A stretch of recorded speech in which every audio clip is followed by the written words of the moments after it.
What's good, y'all? Welcome to my review for this week's episode of My Hero Academia. Overall, it was really damn good. It was like, I love this episode. It was great. We got to see the return of May. I can already see the ship wars from here about people shipping May and Deku. I can already see them. We know this ain't gonna happen. We know he's gonna get with Uraraka, but whatever. Anyway, but before I begin my review, let me address the elephant in the room. Okay, the death threats against Horikoshi for whatever the fuck is going down the manga.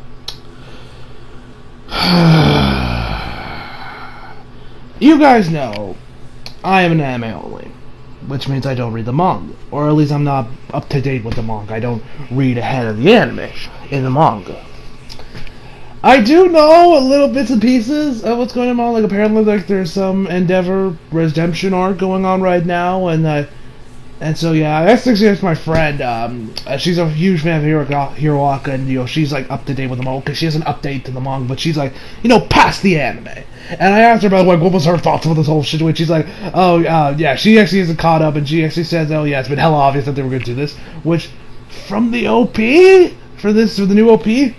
It looks like we might actually see I think we've been starting to see little bits and pieces of hey, yeah, redemption arc is coming from Endeavor become the #1 hero a few weeks back, and it looks like we're gonna see some of Endeavor in this arc, judging from the OP, because we see him in Todoroki's face, and we see his face, and that guy face the Todoroki face. I feel like we're gonna see something we're gonna see some more Endeavor in this arc. Which, I mean, I'm okay for if it means we start seeing more little bits and pieces of Horikoshi, dropping seeds, yeah, redemption arc, whatever. Anyway, if you guys follow me on Instagram and Twitter, you guys know that I post about this shit. That is fucking stupid, and that you should never, ever, ever do this shit. I don't care how big of a fan of Hiroaka you are, or any manga in particular, death threats is crossing the line. No. Just drop, if you're pissed off of how the series is going, just drop the series and just leave. Don't go around throwing Horikoshi death threats. I made a whole post about that. I'm not gonna repeat myself. Just, that's pretty much all I gotta say. Just no, just stop it. No. I really hope this doesn't throw Horikoshi off in Twitter and Instagram, just because, we've seen this with other manga, Kishimoto dealt with this, the monk of Naruto, he dealt with this shit from the Narusaku fans. You got Kubo deal with this shit twice, with what went down in the 1,000-Year Blood War arc, which did drive him off of Twitter, and of course, the Ichirukia shippers got pissed off and burned their mangas and Blu-rays and shit because they dared ship him with Orihime, even though that was super obvious from the very beginning that he wasn't going to give it to Rukia, and that it was going to be Renji, but whatever. And now Horikoshi gets that treatment of whatever going down the manga. Looking forward to when the anime gets here to see how the arc goes, and then see this shit repeat with the anime onlys. Yay. Whatever. Anyway, enough. Let me discuss the OP real quick before I actually really begin. OP, awesome. I love it. I think this is probably my favorite. We actually see Deku with his mask on, which is weird because we only saw him wear it once in season 1, and that was it. We never saw him wear his redesigned costume mask on, but we do now. It looks kind of weird. I hate to say it looks weird with Deku actually wearing it. It looks better. He definitely looks better when it's not on and just has the little, I don't know what the hell you call that thing. Just don't chill it. It looks a lot better. But hey, we can see it with his mask on and whatever. And we also do get a reason why his gloves are so freaking long. Anyway, enough jibber jabber. Let us begin with this week's episode of My Hero Academia. So, we start this episode off. We got a little flashback of about a few from I believe it was last week. No, it was 2 weeks back. When All Might was with Deku at the beach and he punched him, and he said I'm proud of you that even though you don't listen to me, I told you not to get involved with stuff with All For One. You still got in there. You got Bako, and you didn't get hurt. I'm so proud of you. Blah blah blah blah. And then we see Deku was just dreaming that he was and then wait till he's oh my god! I'm bro, you screaming All Might in your sleep, my dude. That's just obsession right there. Anyway. So after that, we see Deku along with the other Sargans dressed. Well, then goes to narration. We see them brush their teeth. We see that it's this is about the third day they lived in the dorms. That the walk to school's only 5 minutes away. We'll walk 5 minutes away, blah blah blah. And everyone seems to be getting, acclimated to their new situation. Anywai, so after that we got Aizawa. He talks about okay, we're gonna work on getting you guys your hero licenses. But he also tells that the exams to get these licenses are hard. Like he says, actually the provisional exams, only 50% of them pass. Half. Yeah. Oof. Ooh, damn, A1, y'all, not A1, UA, y'all don't fuck around with your exams. Like, y'all don't fuck around. Like, damn, 50%, damn.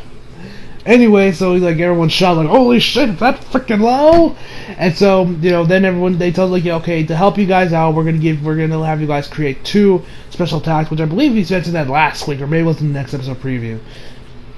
Last week. Anyway, so after that, we got the teachers that'll be showing up, they'll help them out. We got Ectoplasm, Midnight, and the Rock Dude.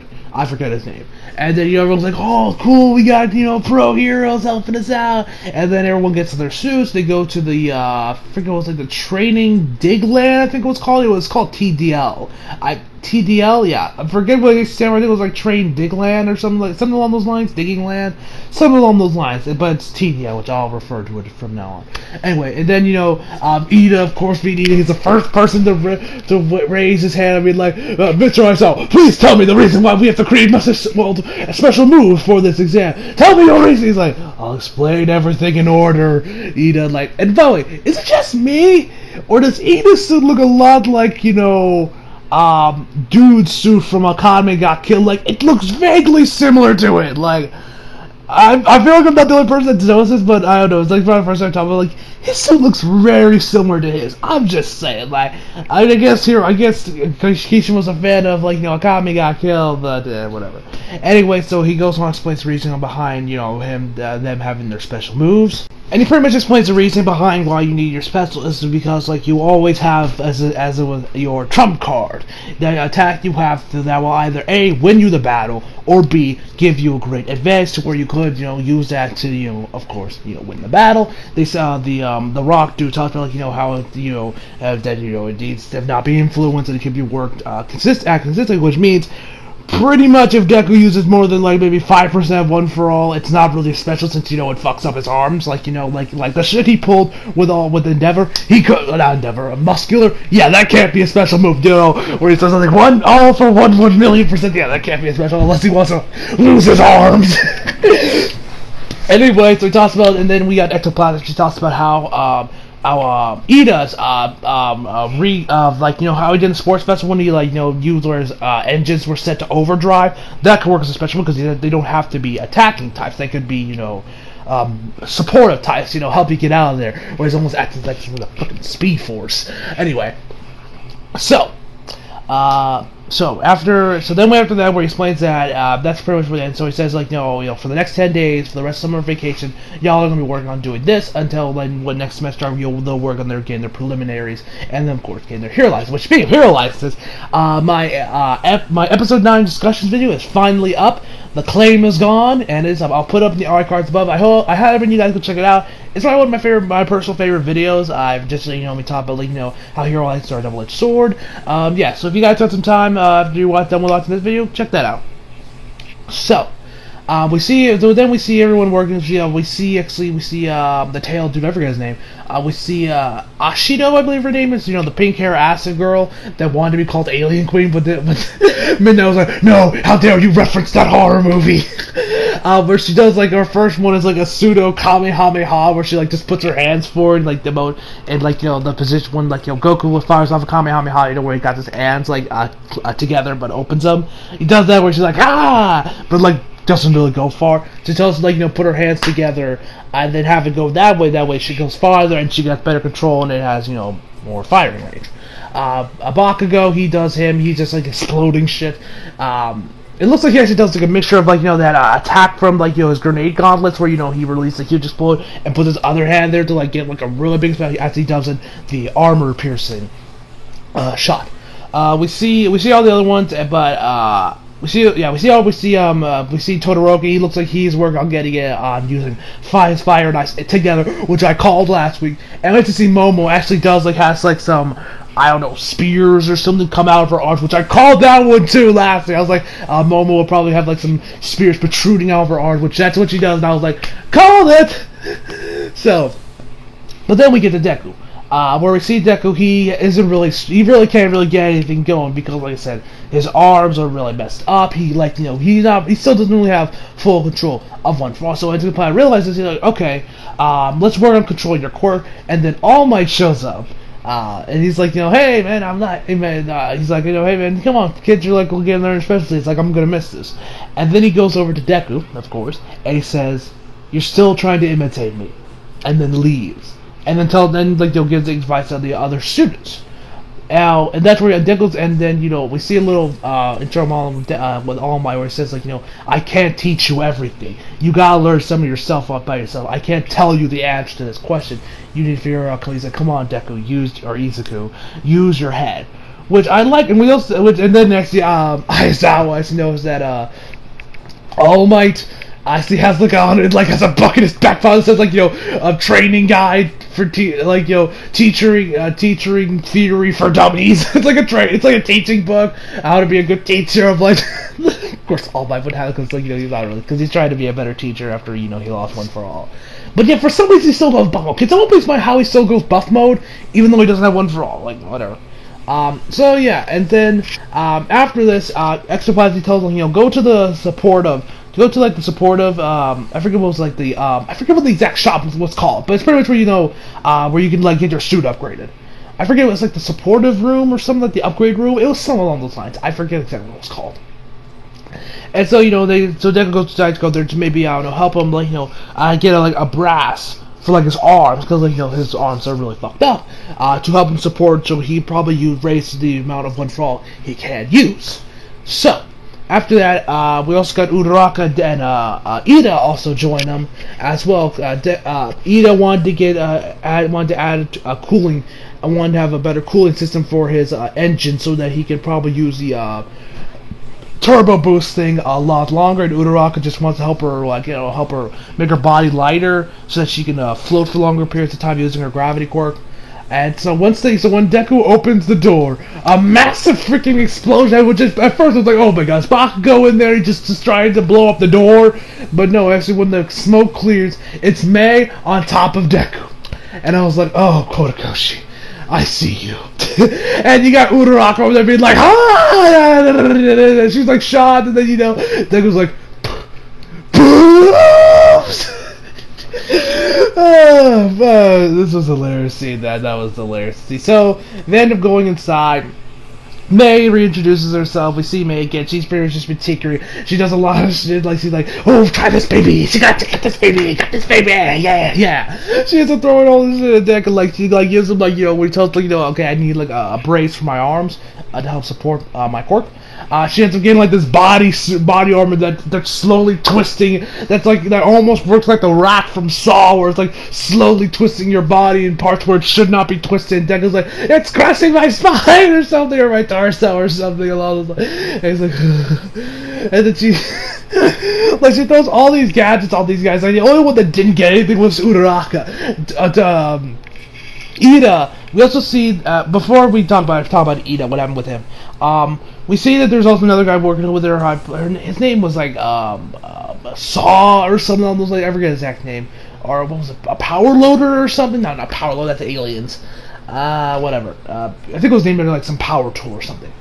He tells that Mei, Mei is crazy, but she's definitely very special. She is an innovator. She doesn't fear failure. She's always she's like, one thing fails, she's like, oh, okay, back to the drawing board and does it again until she can do it. That's why he pointed out to that hunk of junk in the corner right there. Those are all failed Mei is it Mei or Mai? Mei experiments, those failed Mei experiments. She keeps going. She never stops. She's been tinkering with shit all the time. And he says cherish your relationship with her, because essentially, Mei is the Lucius Fox of the Hiroaka universe. like, if you need something to get fixed, she got it. Like, Lucius Fox always had something for Bruce. Like, he needs a new gadget or a new suit, bam, Lucius got that shit for him. Like, she is the female Lucius Fox of the My Hero Academia universe. She is Lucius to Deku. And probably, like, the whole of Class 1A and Class 1B. Of Class A and B. And so, and then she also gives Ida these engines or jet engines or something on his arms to say, like, she's like to help him, like, because, like he said, like, he wanted to add a cooling, a more efficient or better cooling system to his engine so that he can use the turbo thing a lot longer, or that he could get his lights back faster. I forget exactly what these are, but it was, like, definitely getting a cooling system. So after that, so he was like, so she gives him, like, these engines on his arms, like, oh wow, like, you want to reduce your legs, like, why don't you just run on your arms, or like, it was like, I think it was like running on your arms or something along those lines. And so, and then after when after that, when the dude, the other guy that's there, tells him about she isn't scared of failure. She always keeps trying out new things. She's innovating. And also talks about how what Einstein's definition was of common sense, which was like the things you learn by the age of 18. I think that was that's kind of like a summarized version of it. Deku had kind of that eureka moment where he's like, "That's it!"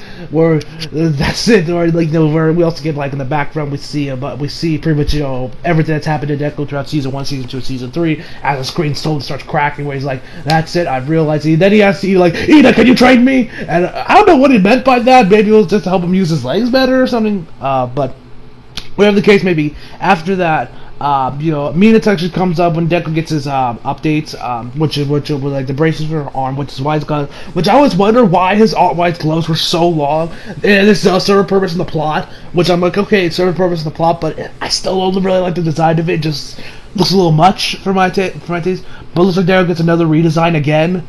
Since the Horikoshi, like YouTube, you're always changing Deku's design. He gets, like, new gloves from that one picture of him that's on, like, the 50th anniversary Shonen Jump cover, with him actually doing the Shadow Clone Jutsu with Naruto, and that's just awesome. That's awesome. But Oda's Goku, Jesus, no, Jesus Christ, Oda, no. Anyway, so after that, we get back to where everyone is, still doing their powers, trying to get their, special moves. We actually see Tokoyami, his special is going to be, like, combining himself with Dark Shadow, and the design, the look of it, where you see that, where it looks really damn cool. Where to help him, like, get, like, a more, to help him out, like, in a more of a close, for a more close, up close and personal fight, when, like, where he has to use his fist when, like, up close and personal, he's gonna use Dark Shadow to help, like, help him out to get, like, probably get some more power into his punches. Like, we also see, Bakugo actually does, like, the armor piercing shot I talked about earlier. We also see All Might show up. He's like, hey, how's everything going? Blah blah blah.